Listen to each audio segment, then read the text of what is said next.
Mister clean chit, ये हमारे प्रधानमंत्री को आज मैं नई उपाधि देना चाहता हूं कि देश के प्रधानमंत्री ने 19 जून 2020 को देश के सामने, विश्व के सामने एक झूठ क्यों परोसा। ऐसे प्रधानमंत्री को तो अब ट्विटर से बाहर हो जाना चाहिए, फेसबुक से अगर हैं तो मुझे नहीं मालूम है, यानी बाहर हो जाना चाहिए, इंस्टाग्राम से बाहर हो जाना चाहिए। देश चलाओ भाई। और जब बोलते हैं तो क्लीन चिट दे देते हैं। अरे ये कैसे देश चल रहा है, पूछिए ना उनसे। तो आप हमें लाल आंख दिखाते हो, फिर आप कहते हो अरे कांग्रेस के वक्त ये हुआ, कांग्रेस के वक्त वो हुआ।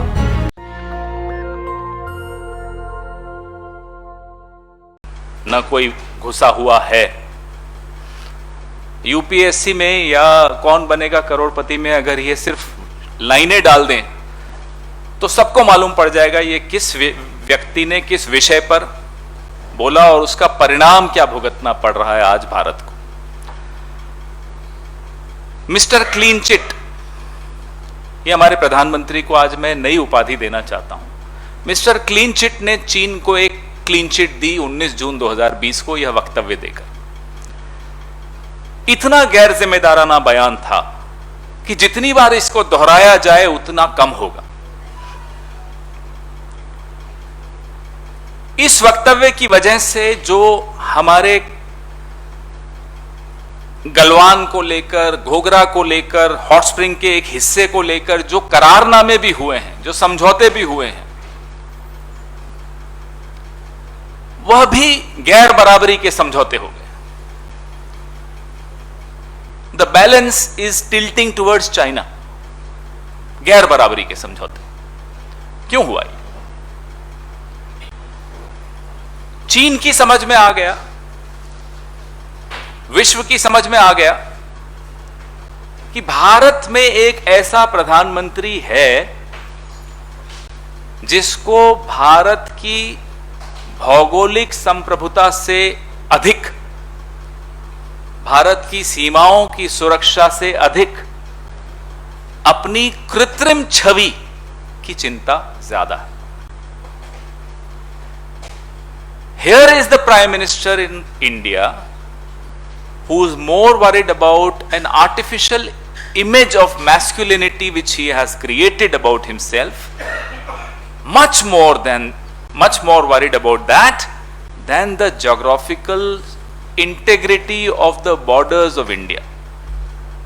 ये कोई छोटी बात नहीं है, ये बहुत ज्यादा खतरनाक ऑब्जर्वेशन मानी जाएगी पूरे विश्व द्वारा, और इसके जिम्मेदार और कोई हो ही नहीं सकता। वही व्यक्ति हो सकता है जिसने ये टिप्पणी की थी। प्रधानमंत्रियों को, मंत्रियों को बहुत नपे तुले शब्दों में बोलना चाहिए, विशेष तौर पे जब वो विदेश नीति की कोई बात कर रहे हैं। आज हम क्यों इस विषय को फिर से दोहरा रहे हैं, आज हम क्यों आपके सामने फिर से यह वक्तव्य लेकर आ रहे हैं, उसका कारण क्या है? डेप्सांग और हॉट स्प्रिंग को लेकर जो 13वां दौर कोर कमांडर्स की वार्ता का हुआ वो विफल हो गया। चीन डेप्सांग से, हॉट स्प्रिंग से पीछे हटने को अब मना कर रहा। भारत के हमारे पराक्रमी सेना के हमारे जो सेना प्रमुख हैं उन्होंने कहा China is here to stay. तुलना कीजिए प्रधानमंत्री के वक्तव्य की कि ना कोई घुसा है, ना कोई आया है, ना कोई है, China is here to stay. ये तुलना करके भी आपको अफसोस होगा कि ये क्या हो रहा है। जो हमने हासिल किया था, हमारी वीर सेना ने दक्षिण पैंगोंग में हासिल किया था, वो भी हमने गंवाया। जहां हमारी पेट्रोलिंग होती थी अप्रैल 2020 से पहले तक, वहां अब पेट्रोलिंग नहीं होती, यथास्थिति नहीं वापस हम स्थापित कर पाए। एक वीर देश, एक वीर सेना और एक कमजोर प्रधानमंत्री, बताइए ये कॉम्बिनेशन कैसी सुनाई देती है? सेना के पराक्रम में न 67 में किसी को संशय हुआ, न 71 में किसी को संशय हुआ, न कारगिल के दौरान किसी को संशय हुआ। सेना के पराक्रम पे संशय हो ही नहीं सकता। और हिम्मत मेरे में है ये बोलने की कि 62 में भी सेना के पराक्रम में कोई कमी नहीं थी। 65 में भी नहीं थी, 67 में भी नहीं थी, 71 में भी नहीं थी, 1990 में भी नहीं थी, 99 में। यहां हमारी कमी राजनीतिक इच्छा शक्ति की बड़ी स्पष्ट तौर पे दिख रही है जब चीन कहता है we will not go back. ना केवल we will not go back, Uttarakhand के 2 इलाकों में घुसकर हमारे पुल डिस्ट्रॉय कर कर चला जाता है। यह स्थिति कैसे पैदा हुई, इसका जवाब अब क्या होगा, यह चर्चा अब हमें सबको बार बार करनी पड़ेगी। अब तुंजुनाला पास जो था उत्तराखंड का, वहां आपने पहले कभी सुना ऐसा इस तरह से हिमाकत की हो चीन ने? बाराहोटी जो था, बाराहोटी में क्या कभी चीन पहले घुसा था इस तरह से जैसे अब घुसा था? तो वो लद्दाख हो, अरुणाचल हो, सिक्किम हो, उत्तराखंड हो, बार बार चीन ये हिमाकत करने की हिम्मत जुटाता है क्योंकि उसे मालूम है मिस्टर क्लीन चिट उसको विश्व में क्लीन चिट दे देंगे।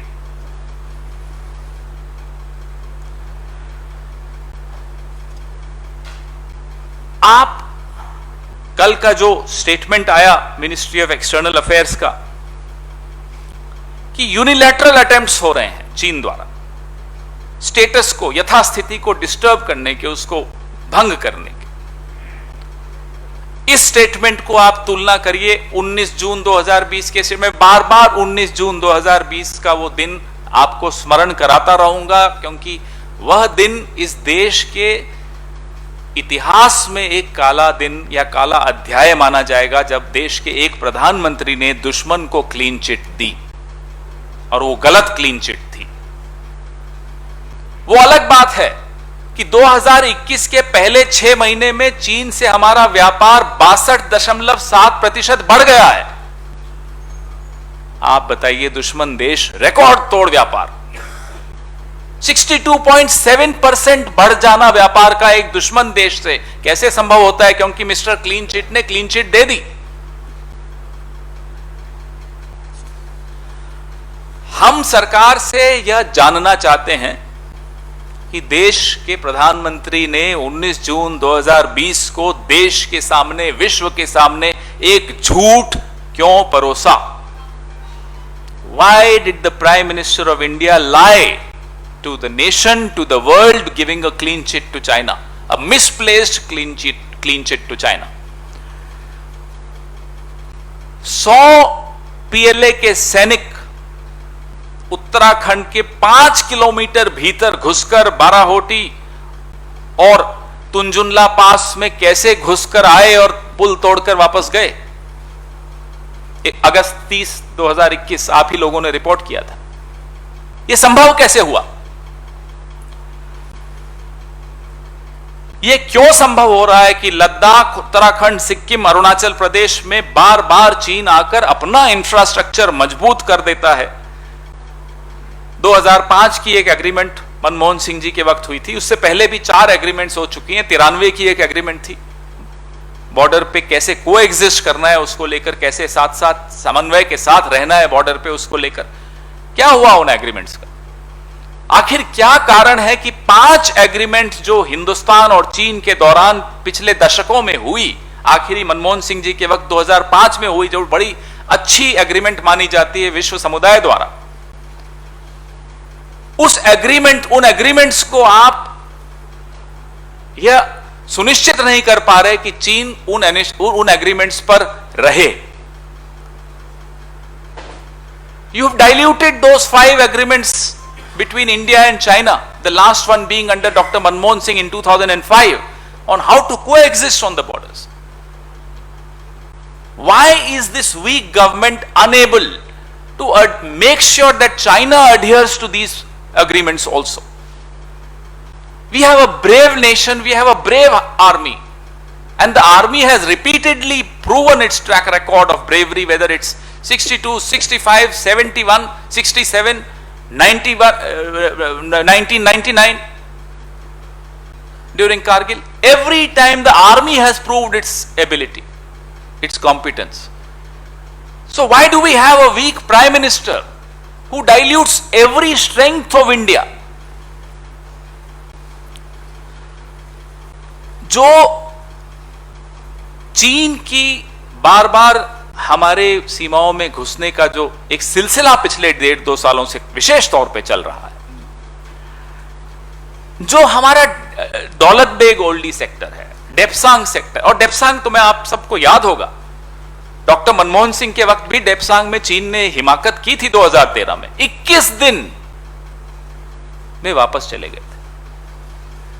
कूटनीति तेज तेज नारे लगाने से नहीं होती, ऊंचे ऊंची आवाज में भाषण देने से नहीं होती, कूटनीति चुपचाप होती है।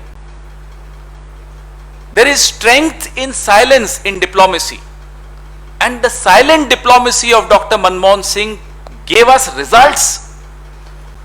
These loud masculine slogans do not give us results.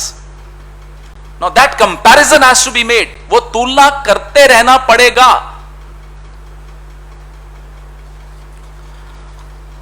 12वां round जो मिलिट्री का अगस्त में हुआ, गोगरा क्षेत्र के विषय में तय हुआ आपस में दोनों कोर कमांडर्स का, लेकिन दौलत बेग ओल्डी सेक्टर पे फिर से चीन ने पूरा जमावड़ा किया। ना केवल वहां उन्होंने जमावड़ा किया, S-400 air defence missile system वहां डिप्लॉय करना ये छोटी बात नहीं होती, ये देश के लिए खतरा है, और इस खतरे का आभास हमें और आपको होना पड़ेगा, और इस सरकार को बार बार याद दिलाना पड़ेगा कि ये खतरा हमारे बॉर्डर्स पे मंडरा रहा है, ये पहली बार हुआ है, इसको रोकिए। जो बन सकता है वो कीजिए, ट्रेड बाद में हो जाएगी, रोकिए इन लोगों को। ये एयरक्राफ्ट कितने दूर हैं जम्मू कश्मीर से और लद्दाख से? 400 किलोमीटर से भी कम। हमें ये याद रखना होगा कि प्रधानमंत्री और कैबिनेट आज चुप हैं, और मुझे लगता है ये अच्छी बात है शायद चुप है, क्योंकि बोलते हैं तो क्लीन चिट दे देते हैं, लेकिन इन सवालों के जवाब हमें प्रधानमंत्री से चाहिए, और इस बार बिना क्लीन चिट के चाहिए। दिक्कत इन प्रधानमंत्री जी और इनके तमाम भक्त मंडली के साथ यह है, दो दिक्कतें, ऐसे तो बहुत सारी दिक्कतें, चलिए दो की बात करते हैं। लाल आंख देश के भीतर बैठे लोगों को दिखाते हैं, बाहर वालों को दिखाने की हिम्मत नहीं जुटा पाते। 3 दिक्कतें बता देता हूं। नाम चीन का भी लेने की हिम्मत नहीं करते, और तीसरी दिक्कत यह है, हमेशा वॉट अबाउटरी करते रहेंगे, हमेशा तुलना करते रहे। भाई आप उठा लीजिए मुद्दा, अरे साहब लखीमपुर पे तो कांग्रेस बोलती है, महाराष्ट्र पे नहीं बोलती। आपने किस पे बोला? आपने तो न लखीमपुर पे बोला, न कांग्रेस पे, न महाराष्ट्र पे बोला। हाथरस पे कांग्रेस बोल देती है, राजस्थान पे नहीं बोलती। आपने ना हाथरस पे बोला, ना राजस्थान पे बोला। तो ये वॉट अबाउटरी प्रधानमंत्री जो हैं, तुलना करने की बजाय अपना ट्रैक रिकॉर्ड बताएं ना कि आपने कहां बोला या आप कहां गए। बड़ी मुश्किल से ऑल पार्टी मीटिंग बुलाई चीन पर, उसमें भी क्लीन चिट दे आए। ऐसे प्रधानमंत्री को तो अब ट्विटर से बाहर हो जाना चाहिए, फेसबुक से अगर हैं तो मुझे नहीं मालूम है, यानी बाहर हो जाना चाहिए, इंस्टाग्राम से बाहर हो जाना चाहिए। देश चलाओ भाई, हो गया बहुत ये ट्विटर। हमसे तो पूछते हैं हमारे आनंद पटेल जी कि आप सिर्फ ट्विटर, सोशल मीडिया और प्रेस कॉन्फ्रेंस करते हैं। प्रधानमंत्री से तो पूछिए, वो तो प्रेस कॉन्फ्रेंस भी नहीं करते, वो तो ट्विटर करते हैं, और जब बोलते हैं तो क्लीन चिट दे देते हैं। अरे ये कैसे देश चल रहा है? पूछिए ना उनसे। अब प्रेस कॉन्फ्रेंस वो नहीं करते, ना करें, कभी घेर के पूछ लीजिए, कहीं ना कहीं तो टकराई जाते होंगे पार्लियामेंट के बाहर, पूछिए ना उनसे, फिर देखिए क्या जवाब मिलता है। जो विश्व समुदाय में एक मैसेजिंग पे डिप्लोमेसी चलती है, आप मुझसे ज्यादा समझते हैं, जो विश्व समुदाय में एक हमने संदेश दिया उस क्लीन चिट के माध्यम से, उस संदेश वाहक को ही खुद उस संदेश को बदलना होगा, परसेप्शन को बदलना होगा, जो उस संदेश से इस पूरे विश्व समुदाय में बनी कि भारत एक मजबूत देश है, लेकिन प्रधानमंत्री अपनी छवि से ज्यादा चिंतित और किसी चीज में नहीं रहते। तो वो स्टेटमेंट दें, क्या करें, वो तो उन्हें ज्यादा मालूम है, लेकिन तुम्ही ने दर्द दिया तुम ही दवा देना, यही बात उन पर लागू होती। कहते हैं क्या मिलिट्री सॉल्यूशन है? मिलिट्री सॉल्यूशन है नहीं है, यह बात प्रधानमंत्री को अब तय करनी होगी कि कैसे आपने जो गलतियां की, जिन गलतियों की वजह से बार बार अलग अलग बॉर्डर्स पे हमें झेलना पड़ रहा है ये मुसीबत, वो कैसे सॉल्व की जा सकती है। भारत की सेना से अच्छे अच्छे लोग घबराते हैं, डरते हैं, पराक्रमी सेना है और उसका एक मजबूत ट्रैक रिकॉर्ड है, लेकिन वो सेना कमजोर सरकार के सामने क्या करेगी? सरकार को मजबूती दिखानी होगी। You have to send a message of strength, of courage. हम चीन की बात क्यों माने कि हमारी मांग अनुचित है? हम जिन इलाकों में पेट्रोलिंग करते थे अप्रैल 2020 तक, उन इलाकों में पेट्रोलिंग करेंगे, यह अवास्तविक नहीं है, यह अनुचित नहीं है। कोर कमांडर हमारे अच्छी तरह समझते हैं, इसलिए वार्ता में उन्होंने यह बात नहीं मानी। हमें गर्व है हमारी सेना पे कि उन्होंने ये बातें नहीं मानी। हमें संशय है या दिक्कत है तो प्रधानमंत्री और इस सरकार से है कि जो इस स्थिति पर ले आए इस देश, और कैसे आई यह स्थिति।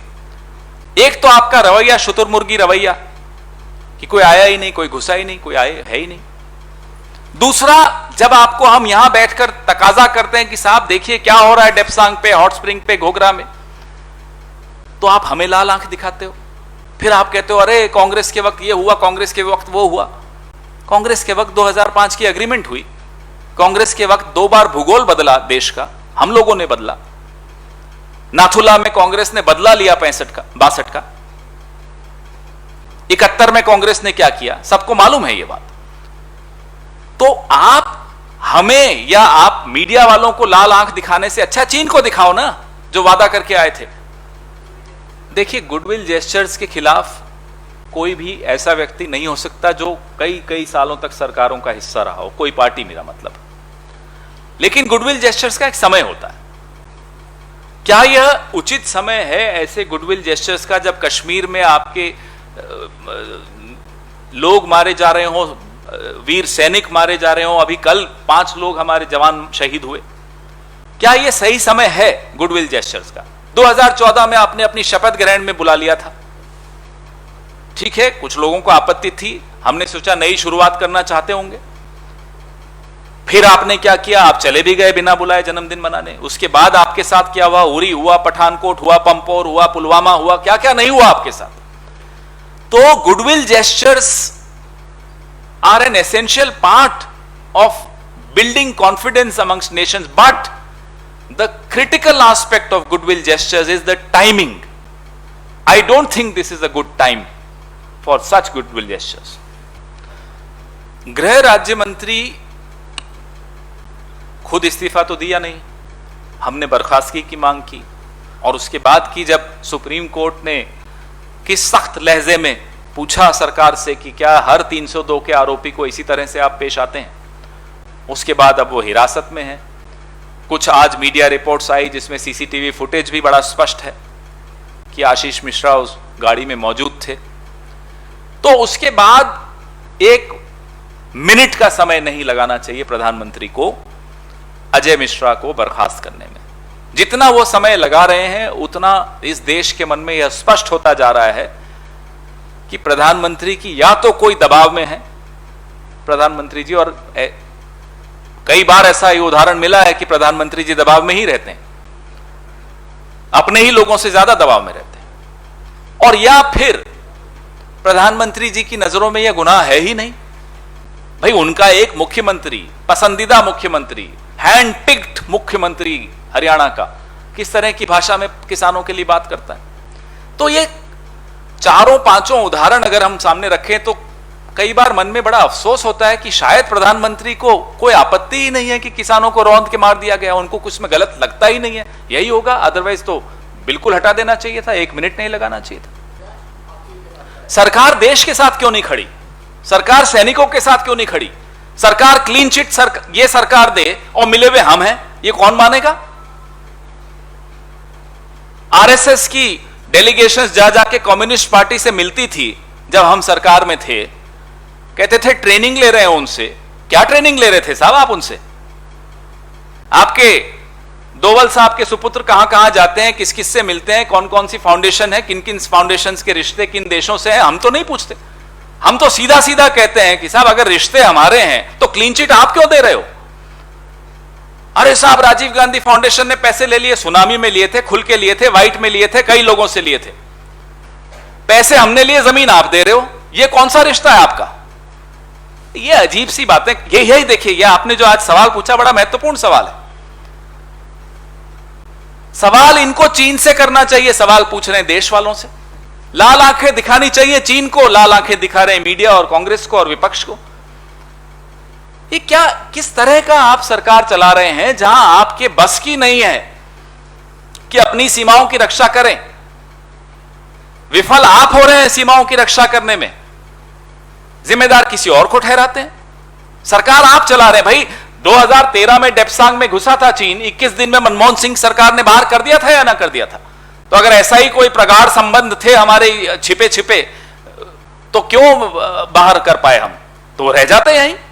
कैसी बातें करते? नेशनल दस्तक की आपसे गुजारिश है कि अगर इसको बचाना चाहते हैं तो नेशनल दस्तक को सब्सक्राइब करने के लिए रेड कलर के सब्सक्राइब बटन को दबाएं, फिर बेल आइकन की घंटी दबाएं। नेशनल दस्तक को बचाने के लिए बहुत जरूरी है कि हर खबर को शेयर करें, लाइक करें, कमेंट जरूर करें।